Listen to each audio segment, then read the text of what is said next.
What is going on, everybody? Welcome back to the channel, man. I hope you guys are having a great start to your week. It is currently Monday. I know Monday sucks, so hopefully this video makes your day a little bit better. Today we are doing episode 2 of the top 10 series. This is basically where I go through each kind of position or player and rank them 1 through 10 to kind of give you guys an idea of how I view the NBA and the NFL player-wise, how I kind of watch the game, so that way you guys get a clear idea of why and how I make these videos, whether it be power rankings or whether we just talk about a specific thing going on in sports, a game, matchups. I mean, there's so many things we've covered on this channel and on TikTok. I feel like you guys need to be able to know my mindset and how I view different things. That way, when we engage in conversations in the comment section, we have a basis and a context of what we're talking about. So today, if you guys saw the title, it's because you're interested in hearing my top 10 NFL quarterbacks right now. Now, instead of doing it how we've been doing it, 10 through 1, I noticed in the other video when I ranked the top 10 NBA players, 10, I did it 10 and then all the way up to 1. 1 is kind of a little bit lackluster. We all kind of know who that player is going to be because there's consensus number 1 overalls in both sports and especially in this position.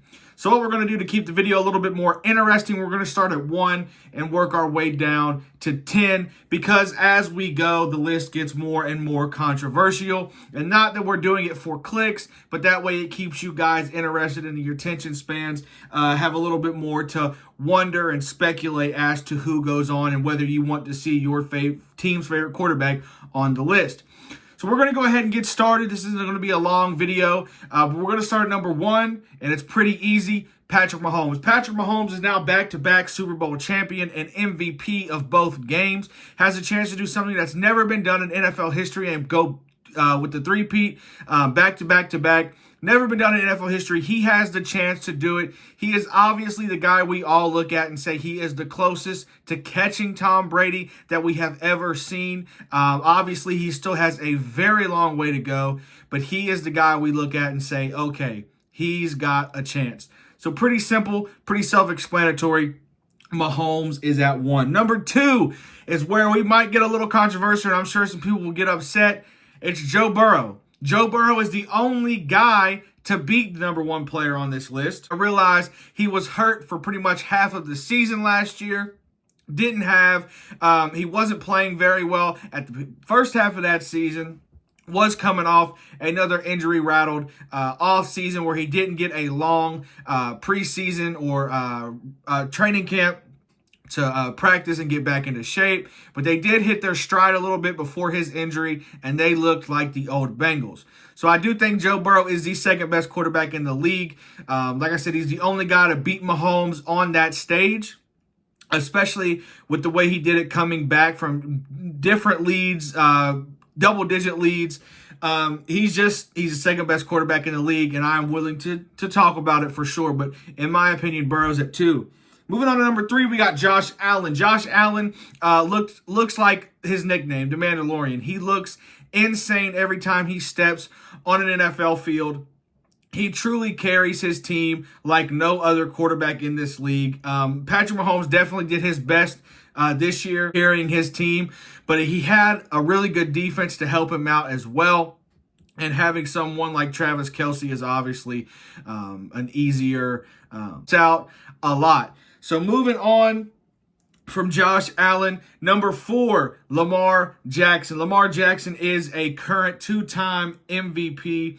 The guy is ridiculous. I know that in the AFC Championship, he didn't have his best game, and I am well aware of that. But I do think overall, he's still a top 4 quarterback. If you were in a draft and you were number 4, you would probably take Lamar Jackson if you were looking for a quarterback. And so I do think he still has some work to do. He's kind of in that weird spectrum now to where he has to win something really big. Most likely it's going to take a Super Bowl victory to get him over that hump as far as how we look at him. But he is still a ridiculous quarterback. He is in a really tough division and continues to be one of the best teams in that division. Him and the Bengals kind of go back and forth now.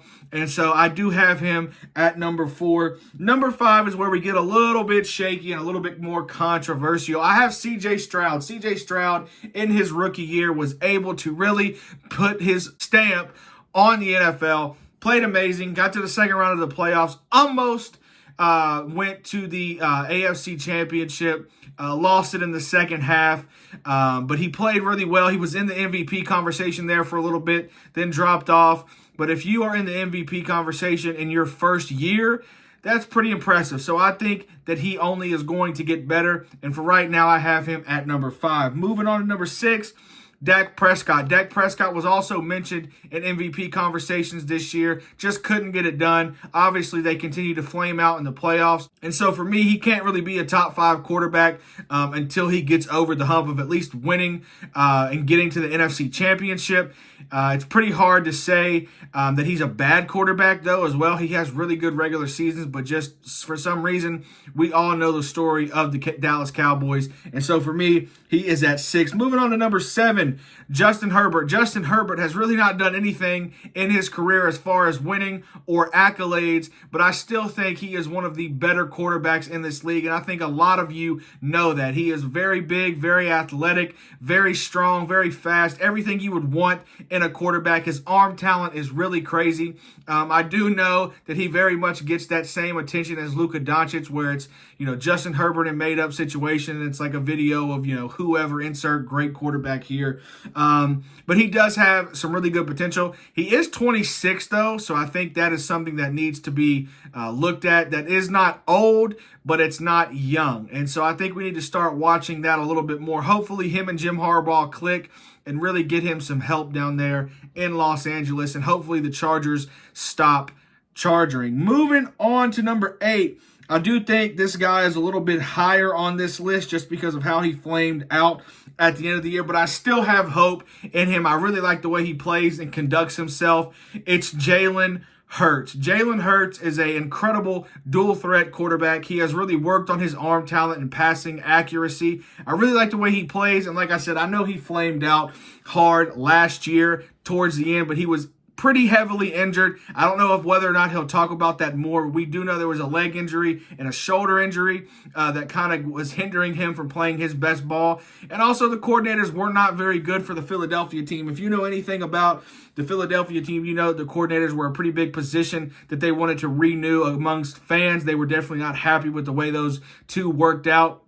They were the first-year coordinators, and so I think that has a lot to do with it. But we will move on from that. Moving on to number 9 is someone who I am really happy that made this list. It's Jordan Love. Jordan Love is absolutely ridiculous, and I don't know when we're going to go back to the NFL days where you draft a rookie quarterback and he sets behind a veteran for at least a year, maybe even 2, maybe even 3 like Jordan Love did, because, man, whatever Green Bay does, it works. Alongside some of the people I've talked to that are Green Bay fans and some research that I've done, they have a really good quarterbacks coach. They have a really good team around the quarterback position.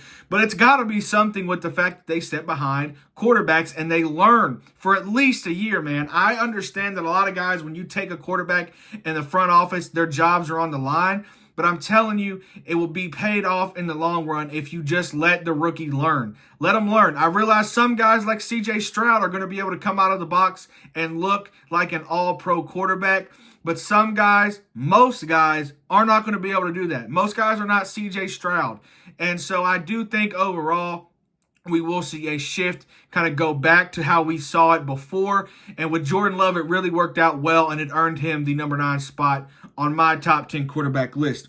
Moving on to number 10, I'll be honest. I went back and forth between a rotation of about 6 to 8 names that I could put into this spot. I really did. I landed at Brock Purdy.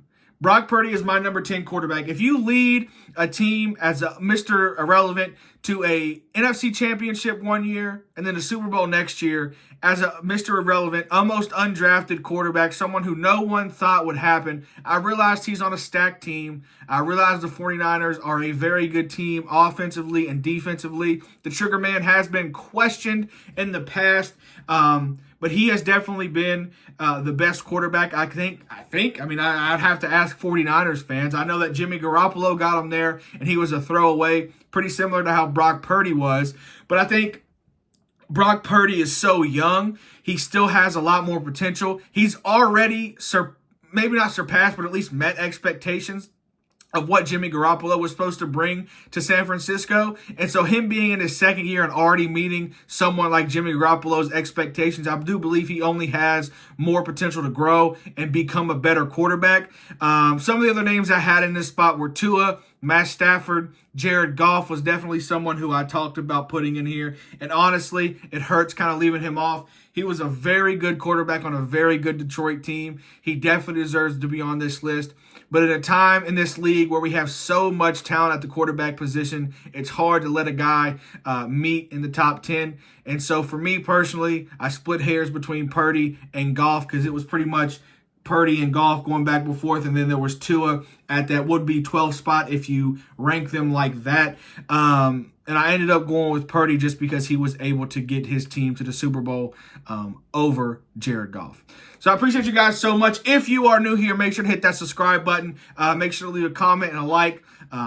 Make sure you share this video out. If you're new here, if you're here from TikTok, I appreciate you guys so much. That has been blowing up. So has YouTube Shorts. So if you're here from either of those, definitely thank you guys so much. And I will catch you guys on the next video. Peace out.